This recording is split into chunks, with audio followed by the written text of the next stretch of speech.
Je suis Émile Morin, créateur multidisciplinaire, directeur artistique des productions Recto Verso et par le fait même du Mois Multi. Il faut dire, le Mois Multi, quand il a été créé, et puis je ne ferai pas toute l'histoire, mais il est créé avec l'intention de donner une vitrine à ce qu'on appelle la création multidisciplinaire, le croisement réel des langages dans la création. Et Recto Verso étant un groupe de création de ce type, on constatait qu'il y a très peu de plateformes idéales pour ce type de travail-là. On se retrouvait comme avec des projets, et les projets étranges dans des festivals de danse, de théâtre ou d'art électronique. Et on a décidé donc de créer une plateforme, une vitrine officielle pour ça. Ça, c'est l'intention initiale. C'était dédié à la création multidisciplinaire au départ. À ça, au cours des années, c'est ajouté ce que nous, on appelle l'art électronique, ce que d'autres appellent les nouveaux médias, ce que d'autres appellent l'art numérique. Et on emploie le terme art électronique parce que ça, disons que ça reconnaît l'histoire de la création par l'usage de la technologie qui est débuté il y a plus longtemps que 95 au début du web. Et alors, c'est un peu notre choix de nomenclature, mais on parle à peu près des mêmes projets.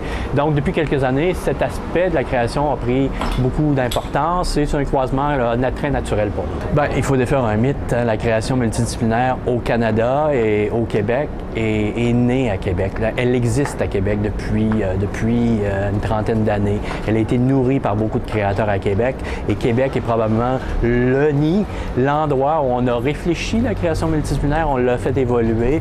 Donc, tout naturellement, il était nécessaire qu'il y ait un festival dédié à ça. Et évidemment, tout naturellement, Recto Verso a décidé d'habiter Québec pour créer. Et Méduse est un très bel exemple du croisement des langages dans la création. Alors, tout ça pour dire aussi que cette histoire-là est importante quand ensuite on se met à réfléchir à comment on présente cet art-là et comment notre histoire de création comme groupe de créateurs qui a maintenant 25 ans nous a permis, je pense, d'avoir un regard très, très particulier sur comment on organise un festival, comment on organise la rencontre des langages. Il y a de plus en plus de festivals, tu sais, qu'on voit à peu près tout à l'intérieur, mais rarement, à mon avis, et ça c'est le chauvinisme que je te relance, il y a rarement disons, une importance donnée à une réelle compréhension de comment toutes les œuvres se communiquent entre elles, peu importe le langage qu'elles portent en priorité, parce qu'il y a toujours une force. On voit une œuvre très théâtrale, mais c'est pas tout à fait ça, tu sais, ce type d'œuvre-là. Et donc, c'est, je pense, la finesse qu'on apporte, c'est ce qu'on peut apporter, c'est le respect qu'on obtient de l'extérieur. On a donné au cours des années beaucoup de place aux œuvres internationales pour permettre aux artistes du Québec, du Canada, de croiser leur travail avec ceux de l'extérieur. Donc, pour nous, le festival, c'est pas simplement une plateforme de diffusion, c'est une plateforme d'échange, une plateforme qui permet à la population de croiser ce que nous, on appelle l'art des nouvelles formes, autant dans la manière dont il est fait, dans les outils qu'il utilise, que dans la manière dont il est présenté au public. Donc, il y a des expériences très, très singulières de l'art qui se passent au Mois Multi. Donc, c'est une plateforme qui est importante, mais c'est une plateforme pour les artistes aussi, pour nous, de rencontres et de croisements et de se donner des idées. On amène au Mois Multi ce qui nous allume, nous, comme groupe de créateurs, et qu'on respecte les trucs qu'on aurait voulu faire avant les autres, tu sais, hein, c'est ce que les artistes disent. Donc, on arrive avec cette énergie-là, et je pense que c'est cette énergie-là qui transparaît et qui fait que le MM9, à mon avis, est unique au Canada. Il n'y a pas d'endroit où on présente cette rencontre de l'art, de la manière dont il est fait. Ce qui est assez important pour nous, puis c'est notre sensibilité à nous aussi, on cherche à permettre aux spectateurs d'avoir une expérience. Et souvent, ça nous amène sur un terrain de l'art qui est très, très particulier. Des artistes qui sont sensibles à la manière dont l'œuvre est approchée par le spectateur. Ça crée déjà un contexte très, très particulier. On croit à l'art actuel, on croit à l'art d'avant-garde. C'est des bons vieux termes, mais ils disent toujours la même chose et on l'assume. Donc, quand on rencontre des journalistes, on dit c'est un festival, on s'en cache pas, c'est un festival d'art d'avant-garde fait par des artistes qui, à notre avis, questionnent la manière dont l'art se fait et ça nous importe. Donc, c'est du neuf pour nous et on assume tout ça très, très fortement. Il y a par contre des œuvres, et c'est celles qui parfois nous attirent beaucoup aussi, ou en partie, en tout cas, une sélection des œuvres qu'on fait. Il y a des œuvres qui ont conceptuellement, et dans l'histoire de l'art, qu'on vérifiera plus tard si on s'était trompé, pour nous, ces œuvres-là sont très pertinentes, sont fortes maintenant. Et c'est pour ça qu'on les amène. Mais ils ont cette qualité supplémentaire-là d'être curieusement des œuvres qui ont des stratagèmes qui viennent chercher tellement facilement. Et là, tu vas voir dans la programmation les œuvres de Paul Le Marinis, les œuvres de Cathy Matthews dans le parc qui sont présentées ici à l'extérieur, dans le Jardin Saint-Roch, ont cette double qualité-là.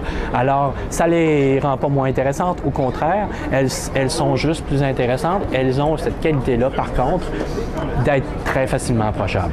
C'est pas un critère, c'est par contre une sensibilité qu'on a et sur laquelle on travaille. Et on travaille aussi très fort, toute l'équipe, à introduire les gens. Quand on présente des œuvres en salle ou en galerie ou à l'extérieur, il y a toujours une équipe, il y a toujours des gens qui sont là et qui savent spotter les gens qui ne sont pas du milieu de l'art et qui viennent vers eux et qui leur permettent d'approcher, les encouragent à approcher puis leur donnent des clés s'il y a une clé qui est nécessaire pour décoder les choses. C'est une communication présentée de l'art et on l'assume jusqu'à ce point. C'est une croissance de public, c'est une croissance de reconnaissance médiatique très importante. J'ai des collègues à Montréal qui nous envient notre couverture médiatique pour des événements similaires.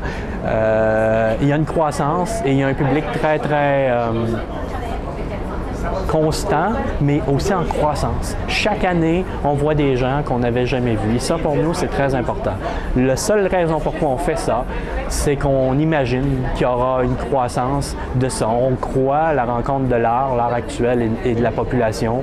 Et on serait bien triste de rencontrer juste nos amis à l'événement. Et c'est un événement qui est en croissance de public, évidemment. Si tu savais notre budget. Sérieux, c'est très impressionnant ce qu'on arrive à tramer avec un budget qui ferait rougir certains grands festivals. Mais on arrive à faire à faire parler de l'événement. Les journalistes qui viennent voir les trucs se rendent compte qu'on ose présenter des œuvres qui sont majeures encore. Chez chaque édition, il y a des trucs où les gens disent « il fallait voir ça ». C'est un événement. Il y a des projets qu'on a présentés il y a quelques années, on en parle encore. Alors, on essaie de trouver ces œuvres très, très pointues et ça fait qu'il y a une réaction des médias où il y a une confiance qui s'établit. Ils savent qu'on leur trame des trucs qui vont évidemment avoir une grande résonance.